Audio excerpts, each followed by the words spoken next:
talk to you about some books that I've read recently, whether it be over the summer or during my last school year. So the first book is The Great Gatsby. I'm sure you've all heard of it.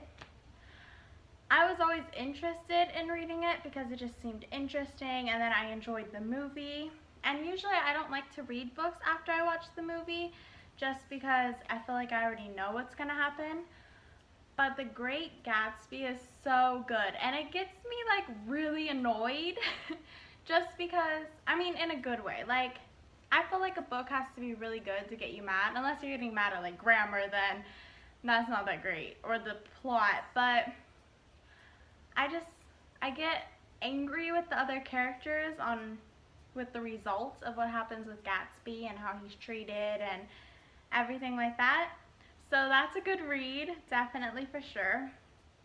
Another book that I don't have a copy of that I read is called Milk and Honey. I'm sure everyone has heard of that one. It's an amazing book of like poetry.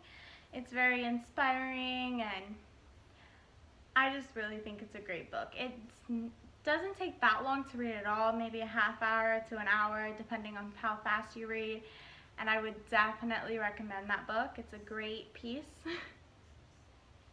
The next book that I read is called To All the Boys I've Loved Before by Jenny Han. I originally saw this book at the store and I was like, that looks pretty cute, so I'll get it. I'll read you the back. It says, "When I write, I hold nothing back.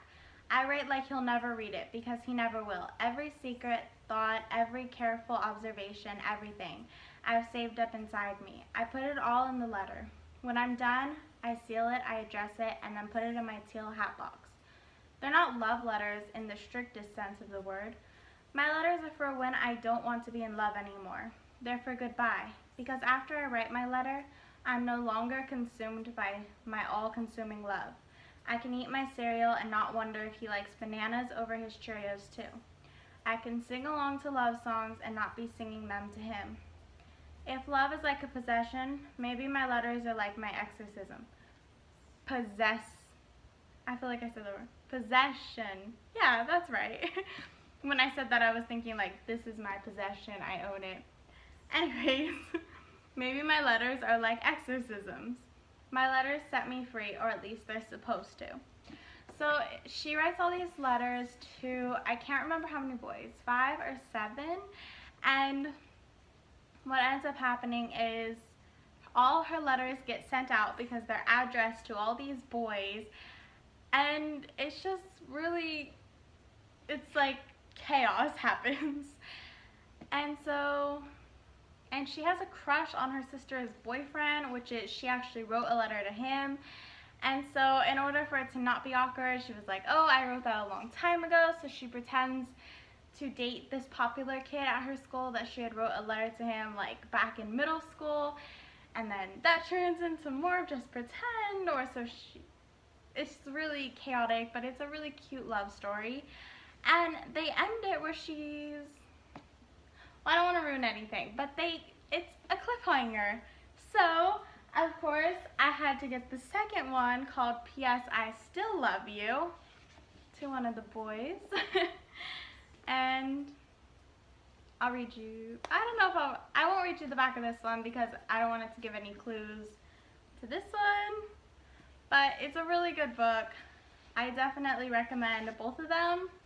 They're very cute love stories, and they're an easy read where it's not too intense and crazy. Definitely good books. Okay. The next book I read is Last Night at the Viper Room. It's about the late star River Phoenix. He was very popular in the 80s. He died in 1993. So, I love the 80s, and I really love River Phoenix. He had a lot of good morals, and he was a really good person, and he stood for, fair treatment of animals, and I just feel like he was a pretty good person, and he was an incredible actor. And so I really wanted to read this book. I actually got it like 2 years ago for my birthday, and I finally had a chance to read it. So basically it's a biography, well not a biography, but it's about his life written by somebody else.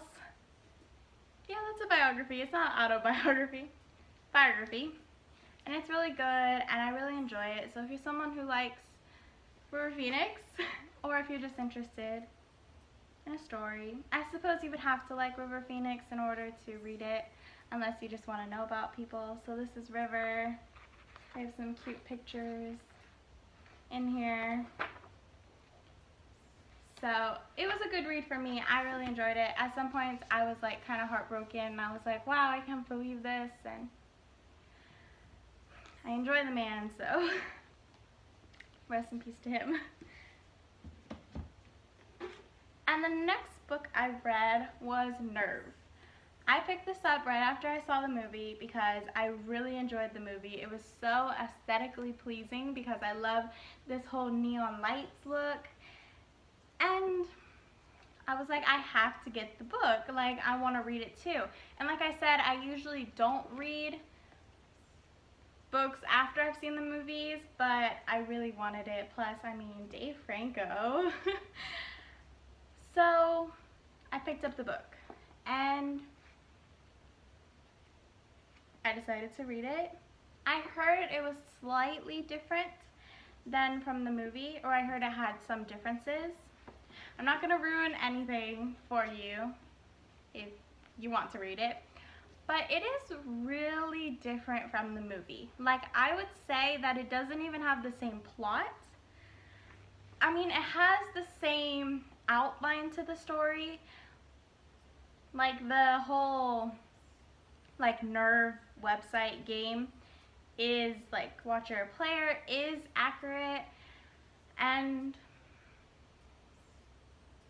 I would say the only like real big similarity are the characters. So it has the main characters and has the game in it, and the only other thing is there's a scene in the movie where Emma Roberts' character, goes up to her friend. I'm blanking on her name right now, but she goes up to her friend at a party and she confronts her about her attitude and a situation that's been going on, and they kind of like have a fight. But that's kind of the only similarity between, like, that's the only dare that is similar between the book and the movie. Other than that, the dares are completely different. The outcome is completely different. It's really different. Like, so if you really like Nerve and you want a continuation or like a different aspect of it, then this is really good. I think it's perfect. I enjoyed it. Maybe I like the movie a little bit more, but I don't know if I like the movie more because I saw it first. I don't know. If you have read this book and you haven't seen the movie, it is very different. So if you're expecting it to be the same, it's not. But regardless, it's a really good book. This high stakes, page turning thriller, now a major motion picture. So the movie's really good. Great actors. Talking about Dave Franco. I mean, James Franco. I'm just kidding. This is the book I'm currently reading. I picked it up a couple months ago and I started reading it, but then I started school and I haven't had time yet. So I plan to finish it. I'm barely in the beginning, but so far it's pretty good. It's called Palo Alto by James Franco. There's a movie about this too. I haven't seen the movie yet, so I have nothing to compare it to. And yes, it also has Emma Roberts. I'll read you the back.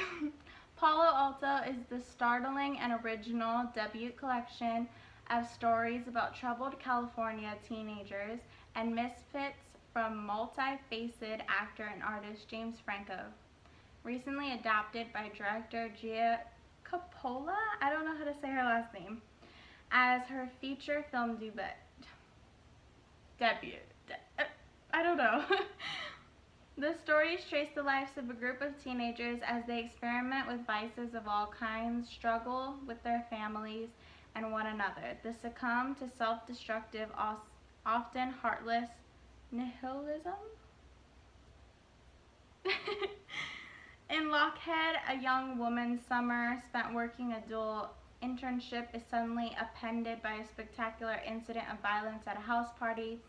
In American history, a high school freshman attempts to impress a girl with a realistic portrayal of a slave owner during a classroom skit, only to have his fine Bugatti avenged. The protagonist of I Could Kill Somebody is a lonely teenager who buys a gun with the aim of killing his high school tormentor, but begins to wonder about the bully's own inner life. Set in Franco's hometown, Palo Alto is a powerful portrait of lost generation of California youth.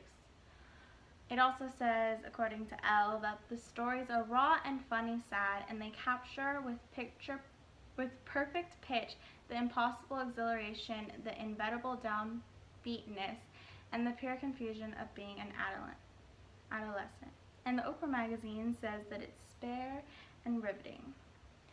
So I love James Franco. He's one of my favorite actors, and I really want to read his book because I heard that it's really good, and I've heard the movie's really good, so I was definitely interested in it. And I picked up the pink copy because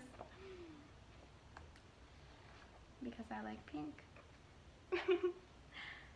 So yes, I'm excited to continue reading this as soon as I get a spare second from school. And I really hope you enjoyed the books that I put out there for recommendations. And leave it in the comment if you have read or if you read any of these books, and tell me what you think about it, especially Nerve. Tell me how you feel about the differences.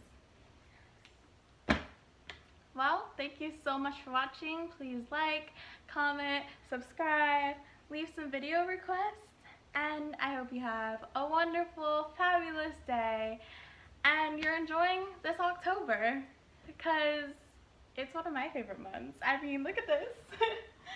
It's gonna be Halloween soon. So, bye!